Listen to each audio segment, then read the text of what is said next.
Hey everyone, so this is the lecture number 2 on breathing and exchange of gases. Lecture number 1 में हम लोग complete कर चुके हैं डिफरेंट एनिमल ग्रुप में respiratory organs, human respiratory pathway and mechanism of breathing, जिसमें हमने muscles के कॉन्ट्रैक्शन के थ्रू इंस्पिरेशन एंड एक्सपिरेशन का प्रोसेस पढ़ा। आज के लेक्चर में हम लोग पढ़ेंगे ये जो गैसेस हमारी एल्वियोलाई तक चलकर आई हैं, इन गैसेस का एक्सचेंज कैसे होगा, ट्रांसपोर्ट कैसे होगा एंड आपके लंग्स में एक्चुअल में कितना वॉल्यूम ये झेल सकता है या कितनी कैपेसिटी है आपके लंग की, कितने वॉल्यूम्स हैं, ये सब हम लोग देखेंगे। रेगुलेशन ऑफ रेस्पिरेशन देखेंगे एंड लास्ट में डिसऑर्डर्स। तो कंप्लीट रैपअप है, ये आपके चैप्टर का लास्ट लेक्चर है। फर्स्ट लेक्चर अगर आपने नहीं देखा है तो फटाफट से देख लीजिएगा, इस लेक्चर को कंप्लीट कर लीजिए पहले एंड उसके बाद में वो कर लीजिएगा। तो लेट्स गेट स्टार्टेड। हाँ जी, तो लास्ट लेक्चर में हम लोग पढ़कर आए कि हमारा ब्रीदिंग का मैकेनिज्म क्या है। हमारे diaphragm and external intercostal muscles जब कॉन्ट्रैक्ट करते हैं तो इंस्पिरेशन का प्रोसेस होता है, जबकि एक्सपिरेशन एक पैसिव प्रोसेस है। बेटा normal expiration is a passive process, but जब आप फोर्सफुली एक्सपायर करना चाहें, अपने लंग्स में से एक्स्ट्रा एयर को भी ब्रीद आउट करना चाहें, तो उस टाइम पर आपके कुछ मसल्स में कॉन्ट्रैक्शन होता है। जैसे कि आपके डायफ्राम के नीचे कुछ एब्डोमिनल मसल्स प्रेजेंट हैं बेटा, कुछ एब्डोमिनल मसल्स एंड आपके इंटरनल इंटरकोस्टल मसल्स। इंटरकोस्टल्स में मैंने आपको बताए थे एक्सटर्नल एंड इंटरनल। जो आपके इंटरनल इंटरकोस्टल मसल्स हैं, इंटरनल इंटरकोस्टल्स, ये हेल्प करते हैं बेटा इन फोर्सफुल एक्सपिरेशन। ठीक है, इन फोर्सफुल एक्सपिरेशन। इतनी बात क्लियर है। तो normal expiration is passive process, but अगर फोर्सफुल एक्सपिरेशन करना हो तो वहाँ पर additional muscles in abdomen and internal intercostal muscles contract करते हैं एंड आपका जो है फोर्सफुल एक्सपिरेशन का प्रोसेस हो पाता है। इतनी बात हो गई आपके मैकेनिज्म ऑफ ब्रीदिंग की। अभी हम लोग करेंगे एक्सचेंज ऑफ गैसेस। अब देखिए, ये जो आपके हमने ये वाला जो पैसेज पढ़ा था ना, एक रेस्पिरेटरी आपका सिस्टम का पैसेज, तो इसमें हमने यहाँ तक देखा था कि it is a conducting part and duct of alveoli and alveoli are exchange part. यहाँ पर होगा एक्सचेंज। तो ये एक्सचेंज कैसे होगा, हमें ये बात देखनी है। पहली बात हम ये जानते हैं कि हमारे जो एल्वियोलाई हैं बेटा, हमारे जो एल्वियोलाई हैं इनके सराउंडिंग होती हैं ब्लड वेसल्स, जिनके अंदर घूम रहा है ब्लड, और इसी में जो है एक्सचेंज होगा ऑक्सीजन एंड कार्बन डाइऑक्साइड का। तो अगर बात की जाए एक्सचेंज ऑफ गैसेस की, तो ऑब्वियस इतनी बहुत ही क्लियर बात हो जाएगी कि एक्सचेंज किसका होगा, गैसेस का। कौन कौन सी गैसेस, एक हो गया CO2 एंड एक हो गया O2। ठीक है, दूसरी बात, एक्सचेंज जो है प्राइमरी साइट क्या होगी, तो प्राइमरी साइट की अगर बात करें तो हमारे alveoli are primary site of for exchange of gases. सबसे पहले हमारे एल्वियोलाई में ही तो हुआ है, एल्वियोलाई। ठीक, alveoli are the primary site for exchange of gases. अब दूसरी बात, चलो ठीक है, एल्वियोलाई में एक्सचेंज हो रहा है, प्राइमरी साइट है, बट इसके बाद में जहाँ पर ये ब्लड टिश्यूज़ के पास जाता है तो वहाँ पर भी एक्सचेंज होता है। इसके अलावा कहाँ होता है, टिश्यूज़ एंड ब्लड। तो अगर आपसे पूछा जाए primary site for exchange of gases is alveoli, जबकि टिश्यूज़ एंड ब्लड में भी आपका एक्सचेंज ऑफ गैसेस होता है। इतनी बात क्लियर है बेटा। अब बात आती है कि ये एक्सचेंज होता कैसे है। तो प्रोसेस इज सिंपल डिफ्यूजन बेटा, सिंपल डिफ्यूजन से होता है। ये सिंपल डिफ्यूजन से होता है, सिंपल डिफ्यूजन होता है गैसेस का। अब ये बात करता है, ये जो आपका डिफ्यूजन है ये डिपेंड करता है दो फैक्टर्स पर। एक तो सॉल्युबिलिटी ऑफ गैस क्या है, सॉल्युबिलिटी ऑफ गैस क्या है, और दूसरा डिपेंड करता है कि जहाँ से भी डिफ्यूजन हो रहा है उस मेम्ब्रेन की थिकनेस क्या है, thickness of the membrane, thickness of the membrane. ठीक है, डिफ्यूजन अगर हमें करवाना है तो दो फैक्टर्स पर डिपेंड करेगा। One is solubility of gas and other is thickness of the membrane. ये कोई केमिस्ट्री नहीं है कि हम केमिस्ट्री पढ़ा रहे हैं यहाँ पर, जस्ट एक छोटा सा सिंपल फेनोमेना है आपकी साइंस का। ठीक है, तो अभी हमें ये बात करनी है कि सॉल्युबिलिटी किस गैस की ज़्यादा है। तो बेटा आपका जो CO2 है ना, इसकी सॉल्युबिलिटी ज़्यादा होती है as compare to oxygen. But जहाँ पर पार्शियल प्रेशर ऑफ ऑक्सीजन बढ़ जाता है तो वहाँ पर डिफ्यूजन आपके ऑक्सीजन का होना स्टार्ट हो जाता है। समझ रहे हैं? तो आपकी सॉल्युबिलिटी एंड पार्शियल प्रेशर दोनों ही यहाँ पर डिपेंड करते हैं। अब बात आती है कि ma'am what is partial pressure, actually हमें ये बात नहीं समझ में आती है। तो देखिए, पार्शियल प्रेशर की अगर हम बात करें बेटा, अगर हम पार्शियल प्रेशर की बात करें तो फिर हम ऐसा लिख सकते हैं, partial pressure is the pressure, लिख लीजिएगा ये बात, is the pressure exerted by a particular gas in a mixture of gas. एक मिक्सचर ऑफ गैसेस है जिसमें आपका एक पर्टिकुलर कोई गैस प्रेशर एक्सर्ट कर रहा है, it is the partial pressure, कि टोटल मिक्सचर में इस पर्टिकुलर गैस का कितनी एफिशिएंसी है, कितना ये प्रेशर एक्सर्ट कर पा रहा है, इट इज़ पार्शियल प्रेशर। अब ऑब्वियसली बात है, हमने ली है सांस अंदर, मतलब एयर हमने ब्रीद इन की है, ना कि हमने एयर ब्रीद इन की है, ना कि हमने ऑक्सीजन ब्रीद इन की है। हाँ, मानते हैं कि उसमें ऑक्सीजन का पार्शियल प्रेशर ज़्यादा है, बट ब्रीद इन हमने एयर किया है बेटा, ठीक है, ब्रीद इन किया है हमने एयर, नॉट ऑक्सीजन।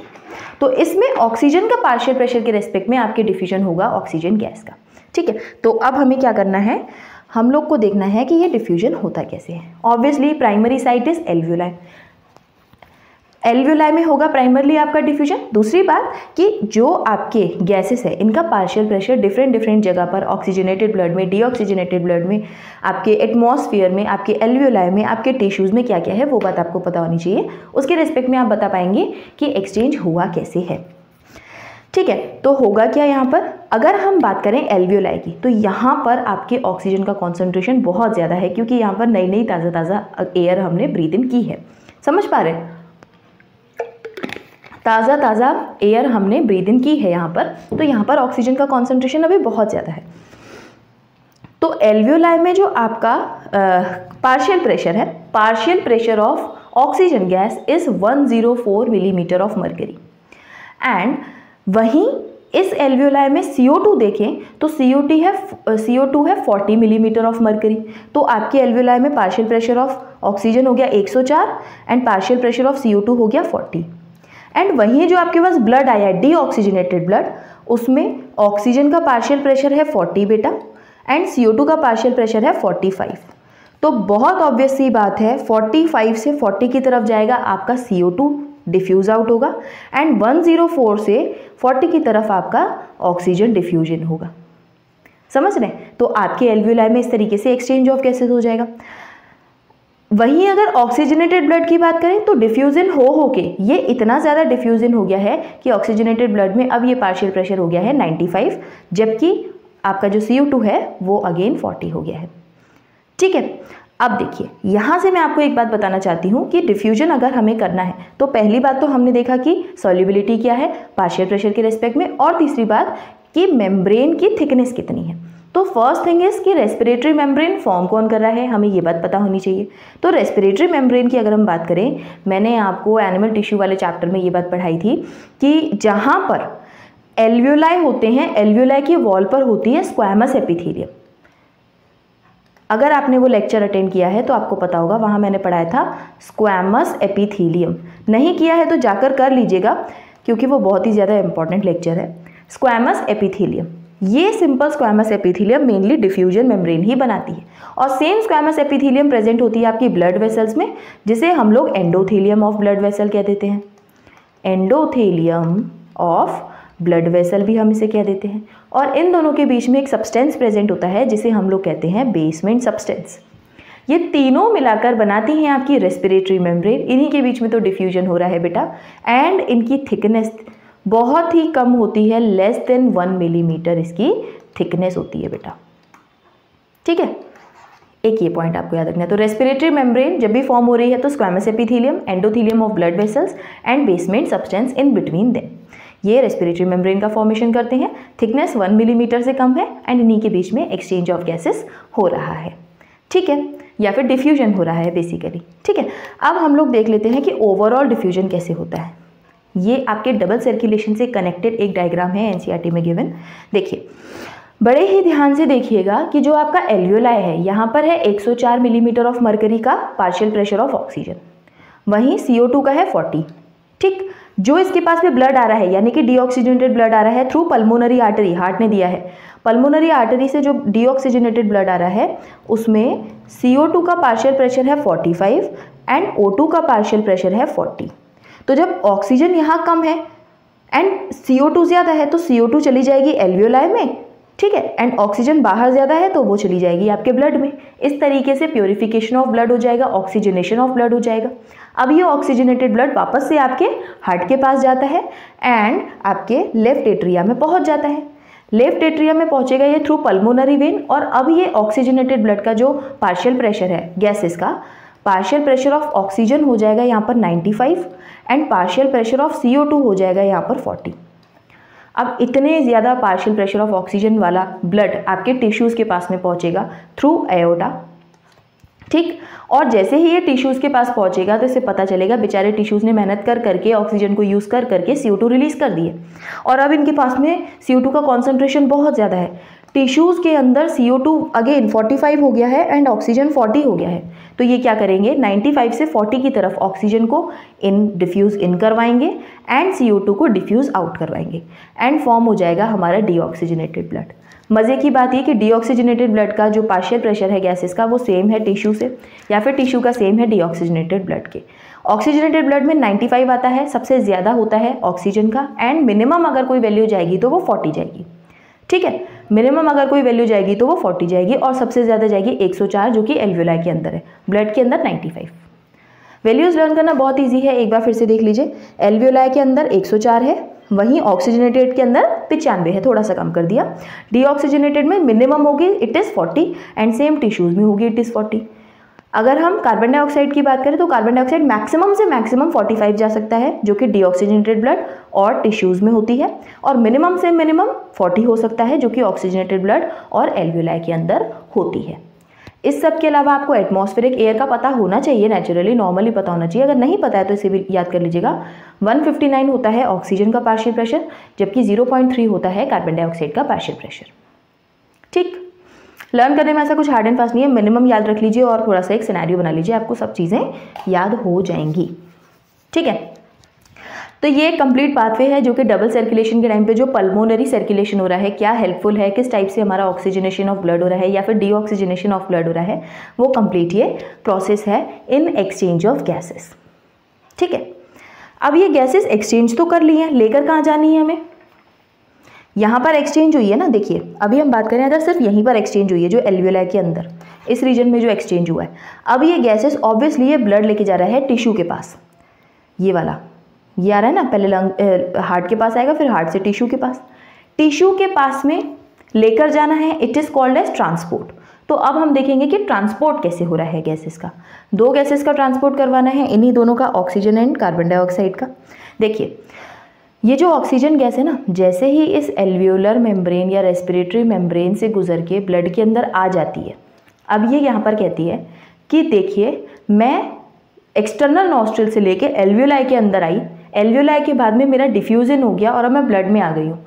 अब इसके बाद में मैं नॉर्मली नहीं जाऊँगी, भाई मुझे तो चाहिए गाड़ी, तो मेरा अगर ट्रांसपोर्ट करवाना है आपको तो एक गाड़ी की ज़रूरत है। अब गाड़ी क्या है, medium is obviously blood, blood के अंदर जाएगा, तो मीडियम क्या है, गैसेस हो गई हमारे CO2 एंड ऑक्सीजन। मीडियम की अगर बात करें तो मीडियम इज़ ब्लड। अब ब्लड में भी ऑक्सीजन कहते हैं मैं नॉर्मली नहीं जाऊंगी, मुझे चाहिए गाड़ी, तो ब्लड में हमारे दो कंपोनेंट्स होते हैं obviously, one is lymph and another is formed elements. Formed elements में से RBC इसे कैरी करेगी, बट कुछ सीट्स तब भी वैकेंट रह जाएंगी या फिर आप कह लीजिए बचेंगी नहीं, तो फिर आपका कुछ प्लाज्मा में भी ट्रांसपोर्ट होगा, ठीक है। तो ये ऑक्सीजन जैसे ही आपके ब्लड में आती है, ये चाहती है कि इसे कोई गाड़ी लेकर जाए टिश्यूज़ तक, तो ये RBCs के थ्रू जाती है ट्रांसपोर्ट होकर। 97% ऑक्सीजन तो RBCs में बैठ ही जाती है, बची हुई 3% को कोई जगह नहीं मिलती है, तो ये प्लाज्मा में डिज़ोल्व होकर जाती है। Dissolve state in dissolve state through plasma, ठीक है। तो आपका जो 97% है, RBCs के पास में भी एक स्पेशल पिगमेंट प्रेजेंट है जिसे हम लोग कहते हैं हीमोग्लोबिन। ये ऑक्सीजन के साथ बाइंड करके फॉर्मेशन करता है ऑक्सी हीमोग्लोबिन की। हीमोग्लोबिन के साथ ऑक्सीजन बाइंड करेगा तो ऑक्सी हीमोग्लोबिन की फॉर्मेशन होती है, एंड ऑक्सी हीमोग्लोबिन के फॉर्म में आपका ये जो ऑक्सी हीमोग्लोबिन के फॉर्म में आपका ये जो ऑक्सीजन है ये ट्रांसपोर्ट होता है, ठीक। एंड इनका फॉर्मेशन कुछ ऐसा होता है, देखिए फॉर्मूला ऐसा बनता है Hb+O2 अगर होगा तो HbO2 का होल 4 4 ऑक्सीजन मॉलिक्यूल्स को कैरी करता है एक हीमोग्लोबिन का मॉलिक्यूल। ठीक है, तो अब ये जो बाइंडिंग है कि 97% ऑक्सीजन बाइंड हुई है, नॉर्मली जो डिसॉल्व होके जा रही है वो तो जा ही रही है, जो 97% बाइंड हो रही है इसकी बाइंडिंग को अफेक्ट करते हैं कुछ फैक्टर्स। सबसे पहली बात तो partial pressure of oxygen blood के अंदर ज़्यादा होना चाहिए। अगर ब्लड के अंदर CO2 ज़्यादा हो गई तो ऑक्सीजन कभी भी हीमोग्लोबिन से बाइंड कर ही नहीं पाएगी। तो प्राइमरी अगर हम बाइंडिंग की बात करें,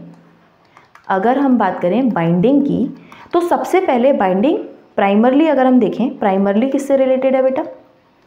primarily related to partial pressure of oxygen, या फिर आप इसे PO2 भी लिख सकते हैं, ये सब लिखने की ज़रूरत नहीं है।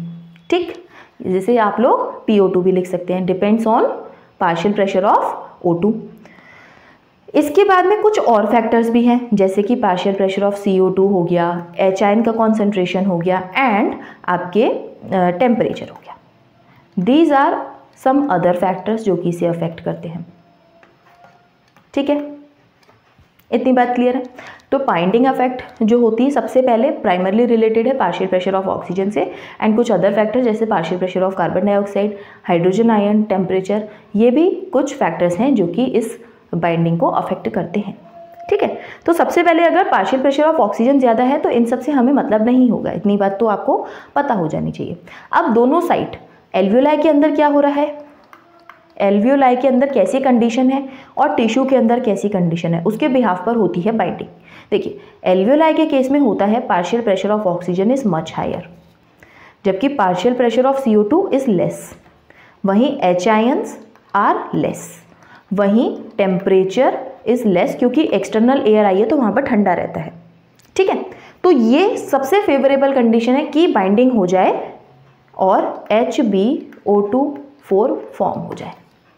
ठीक, फॉर्मेशन हो जाए। वहीं टिश्यूज़ में पार्शियल प्रेशर ऑफ ऑक्सीजन हो जाता है कम, जबकि पार्शियल प्रेशर ऑफ CO2 बढ़ जाता है, H आयन बढ़ जाते हैं और टेम्परेचर भी टिश्यूज़ के ज़्यादा है as compare to alveoli.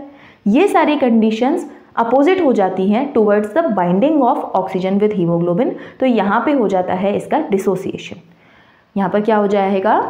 Dissociation of oxyhaemoglobin. ठीक, एंड यहाँ पर बाइंडिंग हो जाएगी। समझ पा रहे हैं? तो एल्वियोलाई में बाइंडिंग हो रही है, उसका reason partial pressure of oxygen, and tissues में बाइंडिंग नहीं हो रही है, उसका reason partial pressure of oxygen कम है एंड अदर फैक्टर्स ज़्यादा है। तो यहाँ पर बाइंडिंग हो जाएगी फिर CO2 के साथ में। ठीक है, तो ये हो रही है मेन चीज़ बाइंडिंग की। अब ये जो बेटा बाइंडिंग है ना आपकी, इसके बिहाफ पर मैं आपको एक चीज़ और यहाँ पर बताना चाहती हूँ। देखिए, तो इसका मतलब हुआ क्या? लंग्स में बाइंडिंग हो रही है एंड टिश्यूज़ में डिसोसिएशन हो रहा है ना। इसके बिहाफ पर एक बनता है कर्व जिसे हम कहते हैं ऑक्सीजन डिसोसिएशन कर्व। इस केस में एक साइड बना होता है पार्शियल प्रेशर ऑफ ऑक्सीजन और दूसरी साइड पर percentage saturation of haemoglobin with oxygen, कि हीमोग्लोबिन ऑक्सीजन के साथ कितना बाइंड कर रहा है विद हम लोग देखते हैं पार्शियल प्रेशर ऑफ ऑक्सीजन। तो जैसे जैसे पार्शियल प्रेशर ऑफ ऑक्सीजन बढ़ता जाता है वैसे वैसे ये परसेंटेज सैचुरेशन बढ़ता जाता है और एक टाइम पर इस तरीके से हो जाता है, जिसे हम लोग सिग्मोइड ग्राफ भी कहते हैं। ठीक है, तो सिग्मोइड कर्व ऑब्टेन होता है अंडर नॉर्मल कंडीशंस। बट वहीं अगर ऐसा हो जाए कि पार्शियल प्रेशर ऑफ O2 कम हो गया तो फिर ये इधर राइट की तरफ शिफ्ट हो जाता है, थोड़ा कम सैचुरेशन आता है, राइट की तरफ शिफ्ट हो जाता है ग्राफ। अगर पार्शियल प्रेशर ऑफ ऑक्सीजन ज़्यादा हो गया तो फिर और अच्छा हो जाता है और हाई की तरफ ये बढ़ जाता है और जल्दी बाइंडिंग हो जाती है। ठीक है, and partial pressure of oxygen के रेस्पेक्ट में बाकी सारे फैक्टर्स अपोजिट हो जाएंगे, यानी कि partial pressure of CO2 increase, H ion increase, temperature increase. ठीक है, एंड इधर partial pressure of CO2 decrease, H ion decrease, temperature decrease. तो अगर ये ग्राफ नॉर्मल है तो सिग्मोइड है, बट अगर ये राइट शिफ्ट कर रहा है उसका रीज़न क्या है कि पार्शियल प्रेशर ऑफ ऑक्सीजन कम हो गया। तो हम इसे ऐसे याद रख सकते हैं कि ऑक्सीजन कम हो गया ना, ऑक्सीजन हमें चाहिए, ऑक्सीजन कम हो गया तो हम शिफ्ट होकर बिल्कुल सही कर रहे हैं, वी आर डूइंग राइट, तो हम लोग राइट की साइड शिफ्ट हो रहे हैं। ये एक तरीका है बेटा याद करने का। इस तरीके से भी आपको एक ग्राफ देखने के लिए मिल सकता है। राइट साइड शिफ्ट हुआ है, ग्रीन ऑब्वियसली दिखाया हुआ है, ग्रीन और रेड ऐसे दिखाया हुआ है इसमें, राइट साइड शिफ्ट है एंड ये आपका लेफ्ट साइड शिफ्ट दिखाया हुआ है। ठीक है, इतनी बात क्लियर है। तो ऑक्सीजन डिसोसिएशन कर्व पर आपके यही क्वेश्चन आते हैं कि किस साइड से राइट साइड शिफ्ट होगा, क्या होगा जो लेफ्ट साइड शिफ्ट होगा। आप सिर्फ और सिर्फ ऑक्सीजन के एस्पेक्ट में याद रखिए, बाकी सारी चीज़ें आपको याद हो जाएंगी। एक चीज़ और कि अगर कभी पीएच पूछ ले तो मैम आपने पीएच तो पढ़ाया ही नहीं है। देखो एच आयन बढ़ेंगे तो पीएच कम होगा, जबकि एच आयन कम होंगे तो पीएच बढ़ेगा। ठीक है, तो एच आयन के साथ साथ पीएच अगर आप लिखेंगे तो पीएच यहाँ पर कम होगा। ठीक है, वहाँ पर बढ़ेगा। जस्ट वो तो आप हाइड्रोजन आयन के रिस्पेक्ट में भी बता सकते हैं। ठीक है, इतना हो गया आपका ट्रांसपोर्ट ऑफ ऑक्सीजन। अब आता है transport of carbon dioxide. Oxygen को तो एक पर्टिकुलर अच्छी खासी, आप समझ लीजिए कोई भी कार मिल गई है, बड़ी सिंपल सी कार रख लेते हैं, हमारी आरबीसीज तो बड़ी सिंपल है, वैगनार बोल देते हैं उसे। बात है CO2 की, इसकी इज्जत थोड़ी सी यहाँ कम है, शायद से जनरल कैटेगरी से बिलोंग करता है। इस बेचारे को जो है ट्रांसपोर्ट के लिए जैसे ही आया और ये कहता है कि मैं भी तो टिश्यूज से, मतलब मुझे भी तो टिश्यूज़ में अभी अभी फॉर्म हुआ, मुझे जाना है पूरा लंग्स तक, तो ऐसे ही नहीं जा सकता। इसको जगह मिलेगी हीमोग्लोबिन के पास, लेकिन सिर्फ और सिर्फ 20 से 25% CO2 ही बाइंड हो पाएगा बेचारा आरबीसीज के साथ, आरबीसीज के साथ इन हीमोग्लोबिन, एंड फॉर्म करेगा ये carb amino haemoglobin, carb amino haemoglobin. समझ पा रहे हैं? सिर्फ और सिर्फ 20 से 25% ही कार्बन डाइऑक्साइड बाइंड कर पाएगी आपके हीमोग्लोबिन के साथ by forming carb amino haemoglobin. तो बाकी का CO2 कैसे ट्रांसपोर्ट होगा? 7% डिजॉल्व हो जाएगा प्लाज्मा में, डिजॉल्व इन प्लाज्मा। फिर भी अभी काफ़ी बचा है, तो लगभग 70% मेजर परसेंट एक नई स्ट्रैटेजी बना लेगा और ये फॉर्म करेगा बाइकार्बोनेट आयन। ठीक है, ये करेगा बाइकार्बोनेट का फॉर्मेशन। अब देखिए इसमें होता क्या है, इसका तो आप समझ लीजिए कि ऐसा है कुछ, ये गया बेचारा आरबीसीज के पास कि मुझे भी रिजर्वेशन चाहिए, मैं भी बाइंड करना चाहता हूँ, तो 7% को तो प्रॉपर निकाल दिया कि आप प्लाज्मा में डिजॉल्व स्टेट में जाओ, वहाँ पर जबकि 3% था, इधर तो 7% निकाल दिया कि आप डिजॉल्व स्टेट में जाओ बिल्कुल प्रॉपर। लेकिन बचा हुआ जो परसेंट बचा आपका अप्रोक्सीमेटली आपका 83 to 85% जो बचता है, उनको ये कहते हैं कि इसमें से भी 20 से 25% को ही हीमोग्लोबिन मिलेगा और बाइंड कर लो कार्ब अमीनो हीमोग्लोबिन से, बाकी जो है गाड़ी में खड़े खड़े जाएंगे। समझ रहे? तो ये जो बाइकार्बोनेट का फॉर्मेशन है ये होता है कुछ इस तरीके से, जैसे कि आप रिजर्वेशन करा लेते हैं एंड आपको सीट ना मिले, उस टाइप का आपका थोड़ा सा रिलेशन हो जाता है बाइकार्बोनेट के फॉर्मेशन का। होता क्या है इसमें, आपकी जो आरबीसीज है ना, यहाँ पर बना लेते हैं बाइकार्बोनेट का, आपकी जो आरबीसीज है इनके पास में, आरबीसीज जो हैं आपकी, इनके पास में प्रेजेंट होता है एक एंजाइम जिसका नाम है कार्बोनिक एनहाइड्रेस, कार्बोनिक एनहाइड्रेस। ठीक है, और ये आरबीसीज में काफ़ी ज़्यादा होता है, कुछ amount few molecules of carbonic anhydrase are present in plasma also. ठीक है, प्लाज्मा में भी कुछ मॉलिक्यूल्स प्रेजेंट है, बट मेजरली ये हमें मिलते हैं आरबीसीज के अंदर। होता क्या है, ये CO2 जैसे ही अंदर आई है, इसे दिखा कि कुछ कुछ के साथ तो हीमोग्लोबिन ने बाइंड कर लिया, बट 70% तो बची रह गई। अब वापस बाहर थोड़ी ना जाएंगी, ये क्या करेंगी, CO2 कर लेंगे दोस्ती with water and by the help of carbonic anhydrase enzyme ये रिएक्शन करेंगी एंड फॉर्म कर देंगे H2CO3। ये H2CO3 एक और कार्बोनिक एनहाइड्रेस की हेल्प लेंगी एंड बना देंगी यहाँ पर HCO3- प्लस H-आयन। मैंने बताया ना, जहाँ CO2 ज़्यादा वहाँ H-आयन ज़्यादा, रीज़न इज दिस। ठीक है, तो ये जो HCO3- बना है, इट इज़ योर बाइकार्बोनेट। अब ये इस फॉर्म में बैठी हुई है आरबीसी के अंदर, जहाँ पर इसे डिफ्यूज़ आउट होना होगा, that means in the lungs, वहाँ पर ये अगेन रिवर्सिबल रिएक्शन करवाएगी, फॉर्म कर देगी एक CO2 एक वाटर मॉलिक्यूल और रिलीज होके ब्रीद आउट हो जाएगी, डिफ्यूज़ आउट होने के बाद में ब्रीद आउट हो जाएगी। तो इस तरीके से बेटा आपकी जो CO2 है वो ट्रांसपोर्ट होती है। मेनली आपको याद रखनी है परसेंटेज। दूसरी बात आपको याद रखनी है कार्बोनिक एनहाइड्रेस कहाँ प्रेजेंट है, किस तरीके से कैरी होके जा रहा है, बाइकार्बोनेट के फॉर्म में कितना परसेंटेज जा रहा है, डिजॉल्व इन प्लाज्मा में कितना परसेंट जा रहा है, एंड आरबीसीज किस तरीके से कितना परसेंटेज कैरी कर रहे हैं, एंड उसे क्या कहते हैं। Carb amino haemoglobin, not carboxy haemoglobin. Carboxy haemoglobin तब कहते हैं जब कार्बन मोनोऑक्साइड के साथ बाइंडिंग हो। यहाँ पर हम इसे टर्म यूज़ करते हैं कार्ब अमीनो हीमोग्लोबिन। तो एक ये बात याद रखिएगा। इतनी बात सभी को क्लियर है बेटा? तो अब मैं आपको यहाँ पर एक पॉइंट और बता देती हूँ जो आप नोट कर लीजिएगा। जो बेटा अगर हम एक अमाउंट देखें तो 100 मिलीलीटर अगर ब्लड है तो 100 मिलीलीटर ब्लड 5 मिलीलीटर ऑक्सीजन को कैरी कर रहा होगा। एवरी 100 मिलीलीटर ब्लड कितना कैरी करेगा? 5 मिलीलीटर ऑफ ऑक्सीजन को। जबकि कार्बन डाइऑक्साइड के केस में 100 millilitre of blood 4 millilitre of carbon dioxide को कैरी कर रहा होगा। ठीक है, इट इज डेटा एंड ये आपको याद रखना है। Clear? It is all about your transport of CO2। अगर आप गैसेस का एक बार फिर से एक ओवरव्यू देखना चाहें तो ऐसे देख सकते हैं कि यहाँ क्या हुआ था। यहाँ ऑक्सीजन अंदर आ गई थी, कितनी? 97% HbO2 के फॉर्म में और 3% डिजॉल्व स्टेट में। अब ये किसके पास गई? टिश्यूज़ के पास। टिश्यूज़ के पास क्या हुआ? CO2 अंदर आ गई और ऑक्सीजन इसे दे दी गई। CO2 जैसे ही अंदर आई तो इसके हो गए कुछ कंपोनेंट। 7% को तो डायरेक्टली डिजॉल्व कर दिया। 20 to 25% का क्या बनाया? Carboxy haemoglobin. एंड बचा हुआ 70% in the form of bicarbonate जाएगा। ठीक है, और ये जाएगा वापस किसके पास में? इधर। ठीक है, ये एक आपका पैटर्न है थोड़ा सा। Transport of gases.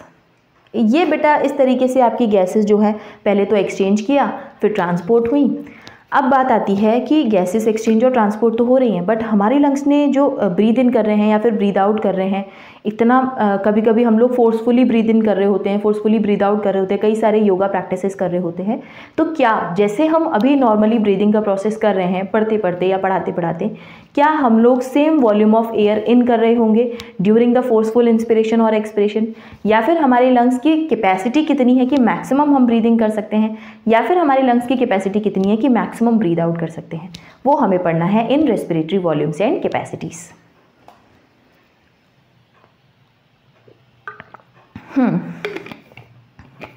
चलिए एक बार ये और देख लीजिए। रेस्पिरेशन के स्टेप्स एक फाइनलाइज करके लिख दिया, ये एनसीईआरटी में भी लिखे हुए।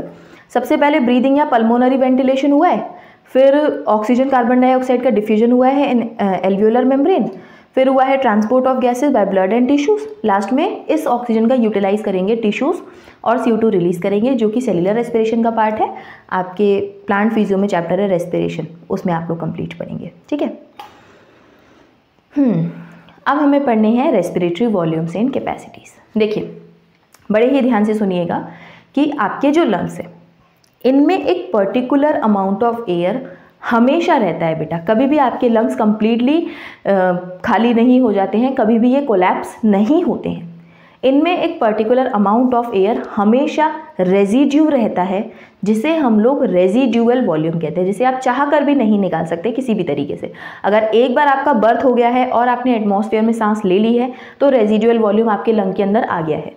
दैट इज़ द रीज़न कि बच्चों को जब बच्चे का बर्थ होता है तो उसे ज़ोर ज़ोर से रुलाया जाता है। हम कहते हैं रुलाओ नहीं, रुलाने का रीज़न वो जितना ज़्यादा लाउड रोएगा उसके लंग्स उतने ज़्यादा ओपन होंगे, उतनी ज़्यादा गहरी वो सांसें लेगा, जिससे कि उसके लंग्स की कैविटीज़ जो है प्रॉपर ओपन हो पाएंगी, उसके एल्वियोलाई में एक एल्वियोलाई में प्रॉपर एयर पहुंच पाएगी एंड वो एयर फिर उसे कभी बाहर नहीं निकाला जा सकता। अब ऐसा नहीं कि एक पुरानी एयर रखी हुई है चेंज हो रहा है, बट एक पर्टिकुलर अमाउंट ऑफ एयर हमेशा प्रेजेंट होता है, जिसे हम लोग रेजिड्यूअल वॉल्यूम कहते हैं। ठीक है, क्या कहते हैं? Residual volume. तो अगर हम आपके लंग्स की बात करें, आपके लंग्स कुछ इस तरीके के दिखते हैं। ठीक है, अगर हम आपके लंग्स की बात करें तो हम ऐसे ड्रॉ कर सकते हैं नीचे से। हमेशा एक सर्टेन अमाउंट ऑफ एयर हमेशा लंग्स में रहती है, जिसे हम कहते हैं रेजिड्यूअल वॉल्यूम। टोटल दोनों लंग्स का मिलाकर के ये वॉल्यूम होता है 1100 से 1200 मिलीलीटर, जिसे आप फोर्सफुल एक्सपायर कर दें तो भी कभी भी आप इसे ब्रीद आउट नहीं कर सकते हैं, कभी भी आप अपने लंग्स को कोलैप्स नहीं कर सकते हैं। और जैसा कि मैंने आपको बताया, बर्थ के बाद अगर आपने एक बार सांस ले लिया तो कभी आपके लंग्स कोलैप्स नहीं करेंगे। तो ये एक एक्सपेरिमेंट भी किया जाता है मेडिकल कॉलेजेस में, ये पता लगाने के लिए कि एक बच्चे का जन्म हुआ है उसके बाद उसकी डेथ हुई है या फिर जन्म से पहले ही उसकी डेथ हुई थी। तो इस केस में क्या किया जाता है, लंग्स को पानी में रखा जाता है, जिससे कि लंग्स को पानी में रखा जाता है, जिससे कि अगर लंग्स वाटर की सरफेस पर तैर कर आ जाते हैं, इसका मतलब उसके अंदर कुछ अमाउंट ऑफ एयर गया है, मतलब बर्थ के बाद में बच्चे की डेथ हुई है। एंड अगर वो बैठ जाते हैं तो इसका मतलब अभी तक लंग्स के अंदर एयर गया ही नहीं था, तो फिर बर्थ से पहले बच्चे की डेथ हुई है। ठीक है, तो ये एक जो है प्रोसेस यूज़ की जाती है। ठीक है, तो ये तो हो गया एक पर्टिकुलर अमाउंट जो कि हमारे लंग्स में हमेशा प्रेजेंट है, called as respiratory residual volume. इस केस में तो ये नॉर्मल रहता है, बट जो हम लोग नॉर्मल ब्रीदिंग कर रहे हैं, जैसे कि मैं नॉर्मल सांसें ले रही हूँ पढ़ाते टाइम, आप पढ़ते टाइम आप नॉर्मली सांसें ले रहे हैं, आपको पता भी नहीं है कि आप अभी सांस ले रहे थे। तो जो नॉर्मल आपका ब्रीथ रेट है या जो नॉर्मल आप ब्रीदिंग कर रहे हैं, तो वो पर्टिकुलर अमाउंट ऑफ एयर जो आप ब्रीद इन या फिर ब्रीद आउट कर रहे हैं, उसे हम लोग कहते हैं बेटा टाइडल वॉल्यूम। इसे हम लोग कहते हैं बेटा टाइडल वॉल्यूम। ठीक है, और हमेशा जो भी हम वॉल्यूम पढ़ेंगे दोनों लंग्स के रिस्पेक्ट में पढ़ेंगे टोटल। ठीक है, जिसे हम लोग कहते हैं टाइडल वॉल्यूम, जो कि नॉर्मली आप इंस्पिरेशन या फिर एक्सपिरेशन के टाइम पर यूज़ कर रहे हो। नॉर्मल आप इंस्पायर करो, इंस्पिरेशन या फिर नॉर्मल एक्सपिरेशन कर रहे हो तब आप यूज़ करोगे। ठीक है, जो कि आपका आता है 500 मिलीमीटर, 500 मिलीलीटर। ठीक, अब आपके लंग्स में इतनी कैपेसिटी बेटा है कि आपने नॉर्मल ब्रीद इन किया है, लेकिन तब भी आप फोर्सफुली एक्सपायर कर पाए। ठीक है, ज़्यादा गहरी सांस छोड़ पाए, तो उसके लिए आपके लंग्स के पास में रेजिडुअल वॉल्यूम के अलावा एक और वॉल्यूम प्रेजेंट है, जिसे हम कहते हैं एक्सपिरेशन करने के लिए रिजर्व में रखा हुआ है, called as expiratory reserve volume, जिसका वॉल्यूम आपके रेजिडुअल वॉल्यूम से हल्का सा कम होता है। इसको थोड़ा सा बड़ा कर लीजिए। ठीक है, आपके रेजिडुअल वॉल्यूम से हल्का सा कम होता है, लगभग 1000 से 1100 ml होता है। ठीक है, expiratory reserve volume. Normal inspiration किया लेकिन एक्सपायर बहुत ज़्यादा कर दिया, तो ऐसा नहीं है कि रेजिडुअल वॉल्यूम से ले लेंगे, एक्सपिरेशन के लिए भी रिजर्व में एक वॉल्यूम है, which is called as expiratory reserve volume. ये बात हो गई एक्सपिरेशन की। अगर हम बहुत गहरी सांस लेना चाहें, जैसे रामदेव बाबा जी लेते हैं, तो उसके लिए इंस्पिरेशन की हमारे लंग्स में इतनी कैपेसिटी है कि वो एक्स्ट्रा वॉल्यूम इंस्पायर कर सकते हैं, जिसे हम लोग कहते हैं इंस्पिरेटरी रिजर्व वॉल्यूम। कि इतना वॉल्यूम है जो कि आपका एयर आ सकता है इसके अंदर, जिसे हम लोग इंस्पिरेटरी रिजर्व वॉल्यूम कहते हैं। इंस्पिरेटरी रिजर्व वॉल्यूम का जो वॉल्यूम है बेटा, आपके रेजिडुअल वॉल्यूम से डबल या फिर उससे भी ज़्यादा होता है। डबल का मतलब है 1200 है ना, तो 2400 से 2500 आप कर लीजिए।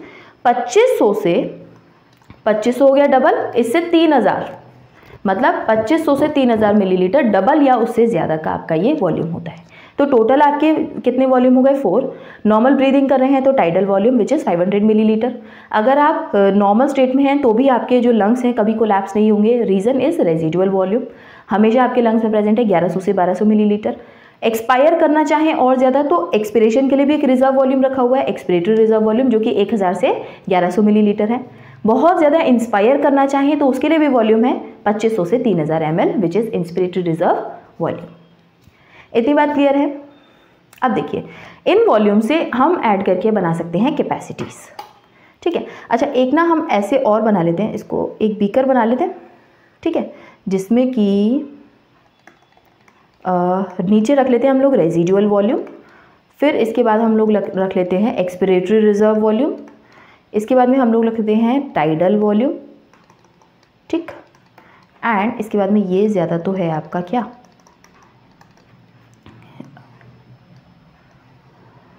ये हो गया आपका इंस्पिरेटरी रिजर्व वॉल्यूम। ठीक है, वॉल्यूम के हिसाब से बना लिया है। ये 1200, 1100 से 1200, ये 1000 से 1100, एंड ये 500, और ये तो बिल्कुल 2500 से 3000। ठीक, ये हो गए आपके वॉल्यूम्स। जो टाइडल वॉल्यूम है ये होगा use during normal inspiration and expiration. ठीक है, एक्सपिरेशन और क्या होगा, इंस्पिरेशन। ये जो आपका एक्सपिरेटरी रिजर्व वॉल्यूम है ये यूज़ होगा या ये एक्सपायर किया जाएगा during forceful expiration. Forceful expiration, इसका तो कभी इन आउट होगा ही नहीं रेजिडुअल वॉल्यूम का। Inspiratory reserve volume forceful inspiration के टाइम। इतनी बात क्लियर है बेटा? अब देखिए, इन वॉल्यूम्स को ऐड करके हम कैलकुलेट कर सकते हैं डिफरेंट कैपेसिटीज़। जैसे कि हमारे पास में ये पर्टिकुलर वॉल्यूम्स प्रेजेंट है। अगर मैं आपसे ये बात कहूँ कि आप इंस्पायर कितना कर सकते हो, तो आप कहोगे टाइडल वॉल्यूम तो मैं जनरली करती हूँ, नॉर्मली बातें करते करते टाइडल वॉल्यूम में इंस्पायर कर रही हूँ। बट अगर कैपेसिटी की बात करो तो मेरे पास में और बहुत कैपेसिटी है। नॉर्मल केस में तो मैं टाइडल वॉल्यूम ही इंस्पायर करती हूँ, बट अगर कैपेसिटी की बात करो तो मेरे पास IRV भी है मेरे लंग्स के पास में। उसे मैं कह सकती हूँ कि ये मेरी इंस्पिरेटरी कैपेसिटी है, which is tidal volume plus IRV, जो कि कैलकुलेट करके आ जाएगा 500 प्लस 2500 से 3000, तो ये आ जाएगा 3000 से 3500। ठीक है, हम लोग 3000 लिख लेते हैं यहाँ पर, 3000 से 3500 मिलीलीटर आ जाएगा ये। अगर ये कोई कहे कि आप एक्सपायर कितना कर सकती हो, नॉर्मल अगर इन किया है तो नॉर्मल इनके बाद में एक्सपायर में इतना कर सकती हूँ कि मैं टाइडल वॉल्यूम भी एक्सपायर कर सकती हूँ एंड एक्सपिरेटरी रिजर्व वॉल्यूम भी है मेरे पास, तो उसे मैं कह दूंगी एक्सपिरेटरी कैपेसिटी है ये टाइडल वॉल्यूम प्लस ERV, जो कि मेरी हो जाएगी tidal volume is 500 and ERV is 1000 to 1100, तो मैं इसे अप्रॉक्सीमेटली 1500 ml लिख लेती हूँ। अगर कोई ये कहे कि आप अगर एक बहुत ज़्यादा फोर्सफुली एक्सपायर कर चुके हैं तो वो अब आप कितना इंस्पायर कर सकते हैं, तो जब मैंने ये भी अपने लंग्स में से खाली कर दिया, ये भी अपने लंग्स में से खाली कर दिया, तो मैं टोटल ये फिल कर सकती हूँ मेरे लंग्स में, जो कि मेरे लंग्स की वाइटल कैपेसिटी है, जिसमें आपका IRV, EV और TV ऐड होगा। ठीक है, क्या आएगा IRV, TV प्लस ERV। ठीक, अगर आपसे कोई ये कहे कि टोटल लंग की कैपेसिटी कितनी फिर आपकी, तो इसके अलावा मेरे लंग्स ने एक और छुपाकर वॉल्यूम रखा हुआ है जो कि रेजिडुअल वॉल्यूम है, उसे भी अगर मैं ऐड कर दूंगी तो मेरा हो जाएगा ये टोटल लंग कैपेसिटी। तो ये हो जाएगा टोटल लंग कैपेसिटी, जिसे मैं VC प्लस RV भी लिख सकती हूँ, vital capacity plus residual volume, या फिर मैं इसे सबको ऐड करके लिख सकती हूँ IRV, EV, TRV और RV। ठीक है, ये हो गई मेरी टोटल लंग कैपेसिटी। अब अगर कोई ये बात कहे कि ये तो रेजिडुअल वॉल्यूम है ना, और आप नॉर्मली तो ये एक्सपिरेटरी रिजर्व वॉल्यूम भी एक्सपायर नहीं कर रही हैं, वो तो फोर्सफुल एक्सपिरेशन के टाइम पर यूज़ करती हैं, तो क्या मैं इन दोनों वॉल्यूम को आपकी फंक्शनल रेजिडुअल कैपेसिटी कह सकती हूँ? तो बिल्कुल ये आप कह सकते हैं। इट इज़ FRC, यानी कि फंक्शनल रेजिडुअल कैपेसिटी, मतलब है तो रेजिडुअल लेकिन फंक्शनल है, इसमें से कुछ अमाउंट फोर्सफुल एक्सपिरेशन के टाइम पर यूज़ किया जाएगा, विच इज़ ERV। ठीक है, अब इनकी फुल फॉर्म्स वगैरह ये सब लिखी हुई है बेटा NCERT में, आपको दिक्कत वाली बात नहीं है। ये अगर आप इस तरीके से अपने नोट्स में बना लेते हैं तो बहुत बेनिफिशियल होगा, एक एक चीज़ आपको याद हो जाएगी। जो जो मैंने वर्ड्स कहे हैं वो आपकी NCERT में एज इट इज़ मेंशन है, देख पा रहे हैं आप, मैं आपको यहाँ से दिखा भी हूँ। आपकी NCERT ये सारे बात बताती है जो मैं आपको कह रही हूँ, मैं NCERT ही आपको बता रही हूँ। देखिए, इंस्पायर या एक्सपायर कर रहे हैं during normal respiration is 500 ml। अब 1 मिनट में कितनी कर लोगे, ये तो एक बार की है, 1 मिनट में 12 से 16 आपकी ब्रीथ रेट है, उससे मल्टीप्लाई कर दो तो 6000 से 8000 आ जाएगा। इंस्पिरेटरी रिजर्व वॉल्यूम, जब आप नॉर्मल एक्सपायर के बाद में फोर्सफुल इंस्पायर कर सकते हैं, वो ये है। अगर आप नॉर्मल इंस्पिरेशन के बाद फोर्सफुल एक्सपिरेशन कर रहे हैं तो आपका ERV हो गया। रेजिडुअल वॉल्यूम हमेशा बना रहता है, इनको ऐड करके आप कैपेसिटीज़ बना लेंगे, inspiratory capacity, expiratory capacity, functional residual capacity, vital capacity and total lung capacity. देखिए, ये पॉइंट्स आपको ध्यान से पढ़ने हैं, अपनी NCERT में मार्क जरूर कर लीजिएगा। Total volume of air a person can inspire after a normal expiration. After a normal expiration किया है और तब कितना इंस्पायर कर सकते हो, तो ये हो गई इंस्पिरेटरी कैपेसिटी। ठीक है, बट वहीं अगर आप फोर्सिबल एक्सपिरेशन के बाद कितना एक्सपायर कर सकते हो, तो maximum volume of air a person can breathe after forced expiration, तो ये हो गई वाइटल कैपेसिटी। इन दोनों में कंफ्यूज आप हो सकते हो। ठीक है, नॉर्मल एक्सपिरेशन के बाद में अगर आप इंस्पायर कर रहे हो तो it is inspiratory capacity, forcible expiration के बाद में इंस्पायर कर रहे हो तो आपकी वाइटल कैपेसिटी है। ठीक है, एक ये चीज़, और टोटल लंग कैपेसिटी तो आप कितना एकोमोडेट कर सकते हो, it is this, and normal inspiration के बाद कितना एक्सपायर कर सकते हो, ये आपकी है एक्सपिरेटरी रिजर्व वॉल्यूम। ठीक है, तो मेन जो कंफ्यूजन आता है इन दोनों में आता है, मैंने ये हाईलाइट कर लिया है, इसे प्लीज़ आप लोग भी हाईलाइट कर लीजिएगा, यहाँ से क्वेश्चन गलती होने के चांसेस बहुत ज़्यादा बनते हैं। दूसरे क्वेश्चन बनते हैं इस पर मैचिंग के, कि प्लस प्लस प्लस करके लिख दिएगा, आपको मैचिंग करके बताना है, आपको करेक्ट बताना है, आपको इनकरेक्ट बताना है, टोटल करके वॉल्यूम बताना है। इस पर बहुत टाइप के क्वेश्चन बनते हैं और बहुत ही सिली बनते हैं। अगर आपको एक ये वाला बीकर आपने अच्छा ड्रॉ किया है, ये बीकर आपने ड्रॉ किया है, समझ के किया है। अगर आपको अभी भी समझ में आया तो वापस से जाइए, वहाँ से प्ले करके दोबारा सुन सुन के एक एक चीज़ को नोट करिए। अगर आपने ये अच्छे से ड्रॉ किया है और इन दोनों पॉइंट्स को एनसीईआरटी में मार्क कर लिया है, इन चीज़ों को, तो इस टॉपिक की आपके क्वेश्चन गलत नहीं होंगे। एंड सबसे ज़्यादा इंपॉर्टेंट बात यह है कि एनटीए हमेशा एक क्वेश्चन इसमें से देता ही है, सिर्फ इतने से टॉपिक में से। ठीक है, तो ये आपका बहुत ही इंपॉर्टेंट टॉपिक है। इसको ऐसे ग्राफ से भी समझ सकते हैं, ऐसा ग्राफ भी आप इसे बना सकते हैं। इसे एक बार से देख के समझने की कोशिश करिए कि क्या ये ग्राफ बताना चाह रहा है।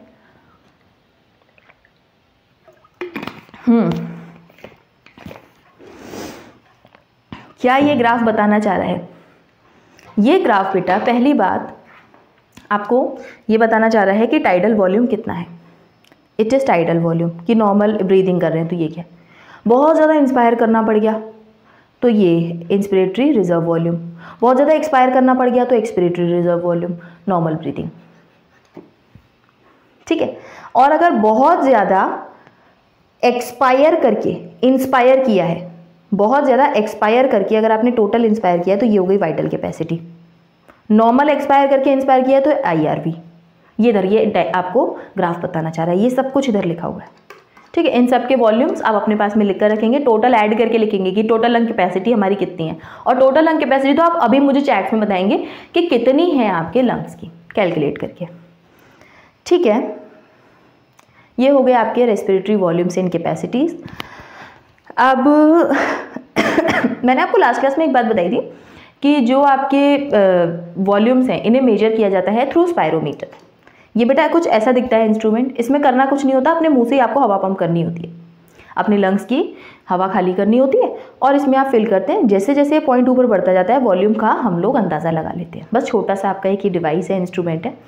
करते क्या है इसमें, क्योंकि हम ये बात जानते हैं हम कितना मैक्सिमम एक्सपायर कर सकते हैं वो तो हम इसमें पंप कर सकते हैं, बट जो वॉल्यूम या जो कैपेसिटी हम अपने लंग्स से कभी निकाल ही नहीं सकते वो तो हम इसे कैलकुलेट कर ही नहीं सकते। तो एक ये क्वेश्चन आ जाता है कि आप स्पायरोमीटर से क्या कैलकुलेट नहीं कर सकते। तो एक तो हम रेजिडुअल वॉल्यूम का भी कैलकुलेट नहीं कर पाएंगे और दूसरी बात हम एफआरसी का भी कैलकुलेट नहीं कर पाएंगे क्योंकि इसमें भी तो रेजिडुअल वॉल्यूम आता है।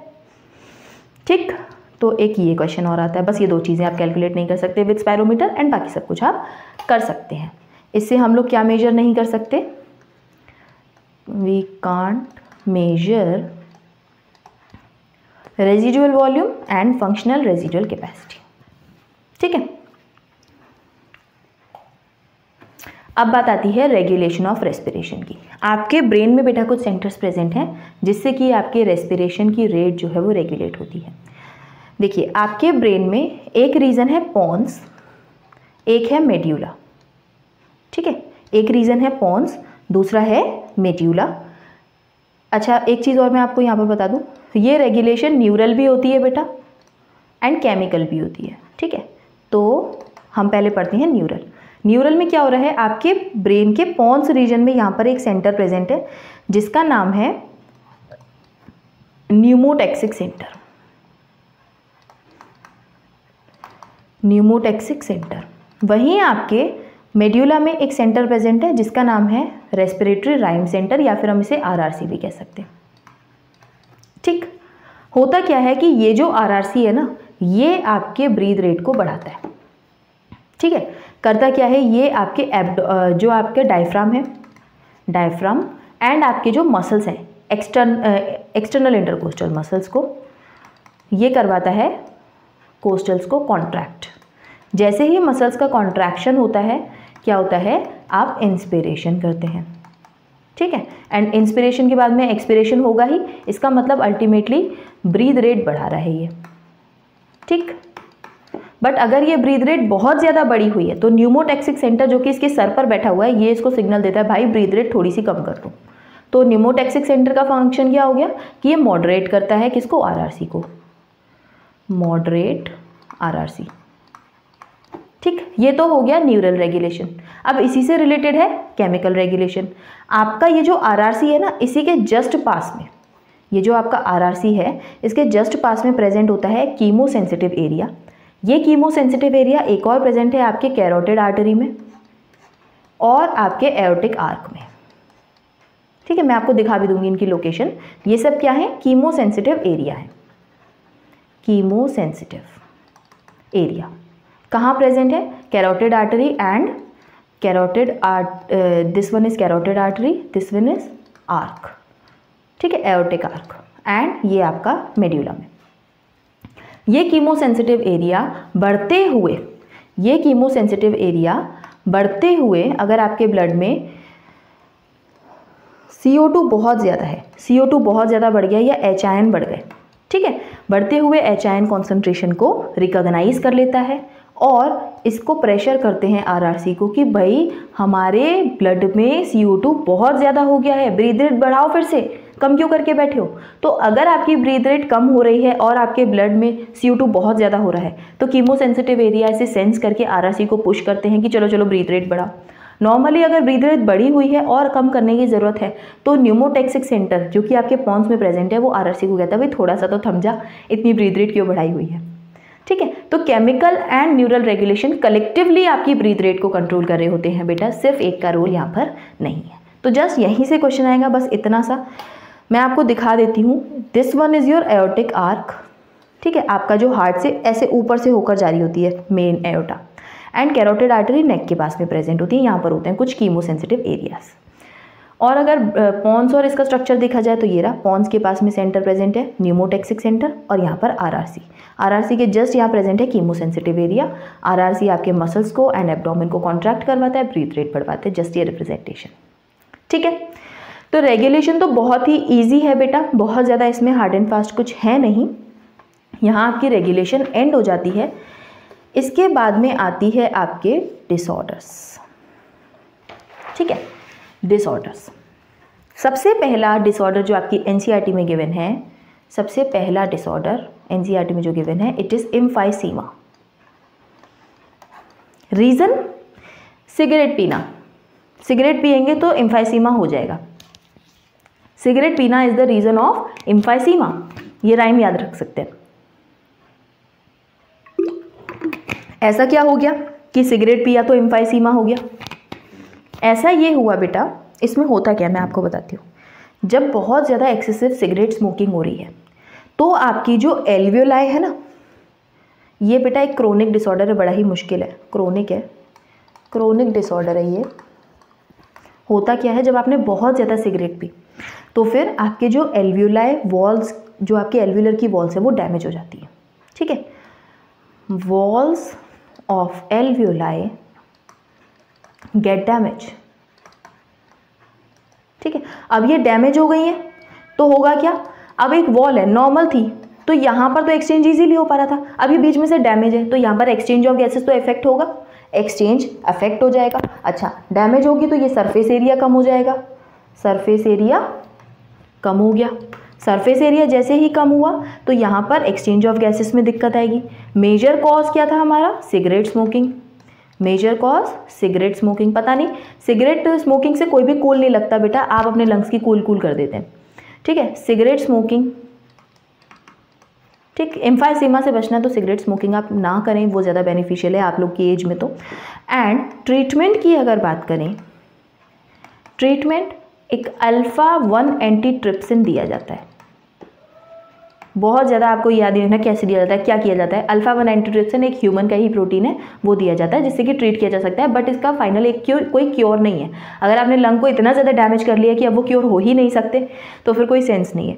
तो जितना हो सके सिगरेट स्मोकिंग को इग्नोर करो खुद भी, और आपके सराउंडिंग में जो भी सिगरेट स्मोकिंग करता हो, चाहे वो आपके फैमिली मेम्बर्स ही क्यों ना हो, उन्हें अवेयर करो एम्फाइसीमा के बारे में, जो कि आपकी लाइफ थ्रेटनिंग हो सकता है। जब आप सांस ही नहीं ले पाओगे तो आप जिंदा कैसे रह सकते हो।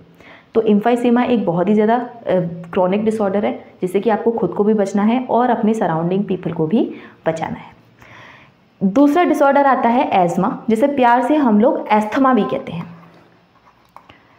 एज़मा, ठीक है। एज़मा बेटा ये और कुछ नहीं, एक एलर्जिक रिएक्शन है। किसी किसी को एग्जैजरेटेड रिस्पॉन्स आता है, एलर्जिक रिएक्शन है ये। एलर्जिक रिएक्शन आया कैसे, हमारी बॉडी में एक एंटीबॉडी प्रेजेंट होती है जिसका नाम है IgE। ये मास्ट सेल्स के पास में जाती है और उनको भड़का देती है और उनसे रिलीज करवाती है हिस्टामिन। ठीक, जैसे ही हिस्टामिन रिलीज हुआ ये करवाता है इन्फ्लेमेशन, इन्फ्लेमेशन ऑफ किसका, ब्रोंकाई और ब्रोंक्यूल्स का।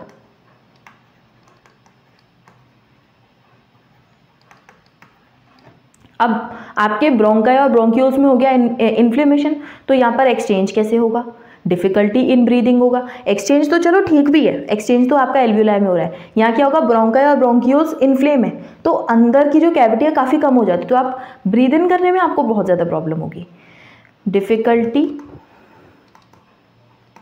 In breathing. तो आपने देखा होगा कि एज़मा के जो पेशेंट्स होते हैं वो एकदम से सांस नहीं ले पा रहे होते हैं क्योंकि बहुत ज़्यादा IgE रिलीज़ हो जाता है, एलर्जिक रिएक्शन हो जाता है, हिस्टामिन रिलीज़ हो जाता है, IgE मास्ट सेल से हिस्टामिन रिलीज़ करवाते हैं जिसकी वजह से ब्रोंकाई ब्रोंक्यूल्स में इन्फ्लेमेशन हो जाता है और उन्हें ब्रीदिंग में दिक्कत आने लगती है। ठीक है, इट इज़ योर एज़मा। तीसरा आता है ORD। ORD stands for occupational respiratory disorders.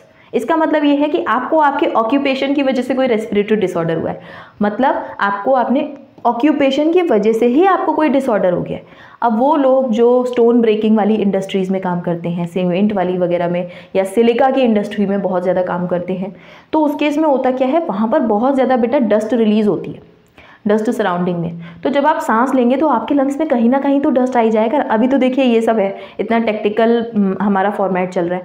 पहले जो बोर्ड पर चौक से लिखा जाता था, तो चौक मतलब आप सांसों में ले रहे होते थे चौक के जो डस्ट पार्टिकल्स हैं, है ना, तो वो डस्ट पार्टिकल्स इतने ज़्यादा चौक के भी हमें हानिकारक लगते थे। तो जो लोग सिलिका की इंडस्ट्री में या फिर स्टोन ब्रेकिंग की इंडस्ट्री में काम कर रहे हैं तो वहाँ पर ये वाली जो डस्ट है काफ़ी ज़्यादा उनके लंग्स में एक्यूमुलेट हो जाती है। बेटा होता क्या है, जो लोग ग्राइंडिंग या फिर स्टोन ब्रेकिंग, ग्राइंडिंग या फिर स्टोन ब्रेकिंग इंडस्ट्रीज़ में वर्क करते हैं उनके केस में होता क्या है, वहाँ पर बहुत सारा डस्ट पार्टिकल्स कलेक्ट होते हैं, उस एरिया में बहुत डस्ट होती है जिसकी वजह से आपका जो लंग है उसके अंदर ये डस्ट कलेक्ट हो जाती है और डस्ट कलेक्ट होने की वजह से आपका जो एल्वियोलाई है वहाँ पर फाइब्रस टिश्यू का प्रोलिफरेशन होना स्टार्ट हो जाता है, प्रोलिफरेशन ऑफ फाइब्रस टिश्यू।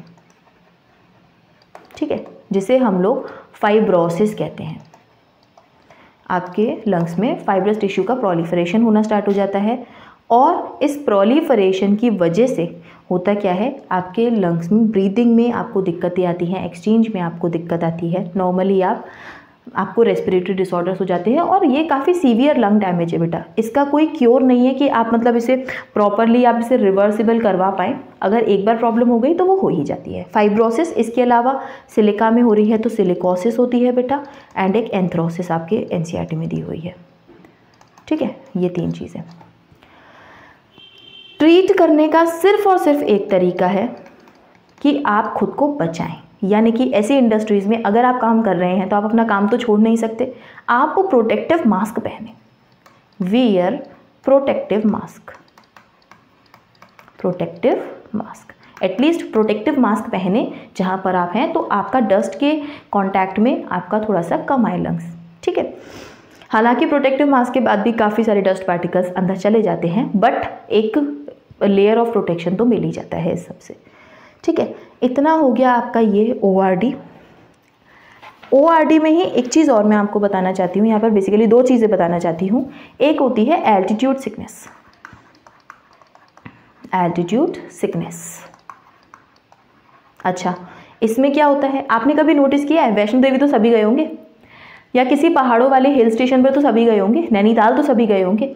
वहाँ क्या है कि जब आप पहाड़ी वाले एरिया में जाते हैं तो वहाँ पर आपने फील किया होगा कि जैसे जैसे आप ऊपर चढ़ते जाते हैं आपको नौजिया, वॉमिटिंग, चक्कर आना, ये सब कुछ फील होने लगता है।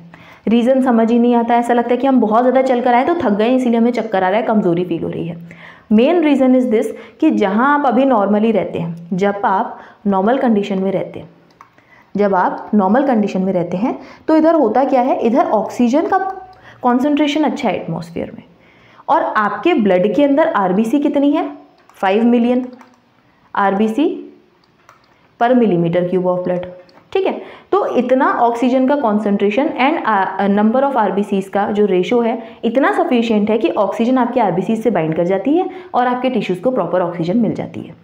बट जैसे ही आप हाई एल्टीट्यूड्स में पहुंचते हो, जैसे ही आप हाई एल्टीट्यूड्स में पहुंचते हो, वहाँ क्या होता है बेटा, ऑक्सीजन का प्रेशर हो जाता है बहुत कम और आपकी आरबीसीज अभी तो 5 मिलियन ही है ना, तो ऑक्सीजन का पार्शियल प्रेशर कम है, आरबीसीज तो उतनी ही है, तो उतनी ज़्यादा ऑक्सीजन बाइंड नहीं हो पाती है, जिसकी वजह से आपके टिश्यूज़ को प्रॉपर ऑक्सीजन नहीं मिल पाती, तो आप होने लग जाते हैं परेशान। बट अगर आप वहाँ पर कुछ दिनों तक रहना स्टार्ट कर दें या फिर जो लोग वहाँ पर ऑलरेडी रहते हैं, तो उनकी जो आरबीसीज है ना वो नंबर अपना बढ़ाकर 8 मिलियन आरबीसी पर मिलीमीटर ऑफ क्यूब हो जाती हैं, जिससे कि अब ऑक्सीजन का पार्शियल प्रेशर के रिस्पेक्ट में सफिशिएंट नंबर ऑफ आरबीसी हो जाता है ब्लड में, जिससे कि अब बाइंडिंग में दिक्कत नहीं आती है और काफ़ी टाइम तक वहाँ रहने के बाद में हमें या फिर जो भी लोग वहाँ रहते हैं उन्हें इस टाइप की कोई प्रॉब्लम नहीं आती है। ठीक है, एक ये चीज़। तो एल्टीट्यूड सिकनेसेस, जब आपको लैंड पीपल को, जो लैंड पीपल हैं, इन्हें माउंटेन्स पर सफ़र करना पड़े, ऐसे लिख लीजिए, सफ़र्स ऑन माउंटेन। ठीक है, रीज़न इज दिस। ठीक, एक और चीज़ मैं आपको पढ़ाना चाहती हूँ यहाँ पर, बेंड्स। हालांकि ये रेस्पिरेशन से रिलेटेड नहीं है, bends are not related with respiration, but occupation से आता है, तो मैं आपको ये बताना चाहती हूँ यहाँ पर। जो बेटा स्कूबा डाइवर्स होते हैं ना, स्कूबा डाइवर्स, ये क्या करते हैं, सीज में, गहरे समुद्र में नीचे नीचे जाते हैं।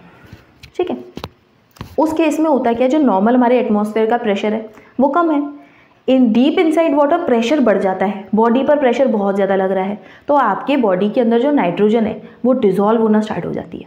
डिज़ोल्व हुई तब कुछ नहीं पता चलेगा।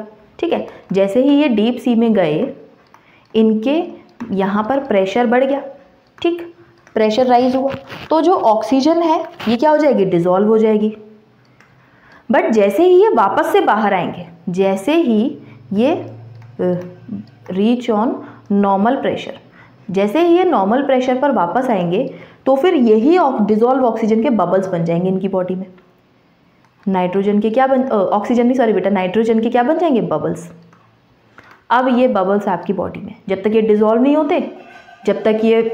होते, तब तक रहता है बहुत ज़्यादा पेन। तो ये काफ़ी ज़्यादा पेनफुल होता है फॉर स्कूबा डाइवर्स। ठीक है, तो स्कूबा डाइवर्स की एक ये और प्रॉब्लम जो हो सकता है कई सारे बच्चों को ना पता हो, काफ़ी सारे बच्चों ने इग्नोर कर दिया या फिर उतना ज़्यादा ध्यान में ये नहीं रहता है, तो ये वाली सारी चीज़ें हैं। ये बेटा आपका जो breathing and exchange of gases है, ये चैप्टर यहाँ हो जाता है एंड। हमने 2 घंटे से कम में भी ये चैप्टर कंप्लीट किया है। Congratulations to all of you. Next chapter हम लोग पिक करने वाले हैं excretory products and their elimination. उससे पहले मंडे को आपको मिलेगा इस चैप्टर का टेस्ट पेपर एंड सभी को अटेम्प्ट करना है। टेलीग्राम पर मुझे OMR भी सबमिट करना है। इस क्लासरूम के आपको नोट्स मिल जाएंगे टेलीग्राम पर, वहाँ जाकर ज्वाइन कर लीजिएगा अगर नहीं किया है। t.me/operationneed700 ये है यूज़र नेम, ये सर्च करेंगे आपको मिल जाएगा। ठीक है, तो वहाँ आपको मिल जाएगा। और दूसरी बात, अगर आपने इतना कंप्लीट कर लिया है, पहले ह्यूमन फिजियो में कुछ नहीं हुआ है, तो उसे प्लेलिस्ट मैंने आपको लिंक दे दिया है, वहाँ से जाकर देख लीजिए। और अभी तक अगर आपने चैनल को सब्सक्राइब नहीं किया है तो नहीं कर लीजिए इसे ज़रूर, क्योंकि आगे आने वाले लेसन्स और ही ज़्यादा इंपॉर्टेंट होने वाले हैं हमारे नीट के पॉइंट ऑफ व्यू से। तो आज के लेक्चर के लिए इतना ही। Thank you and have a nice day.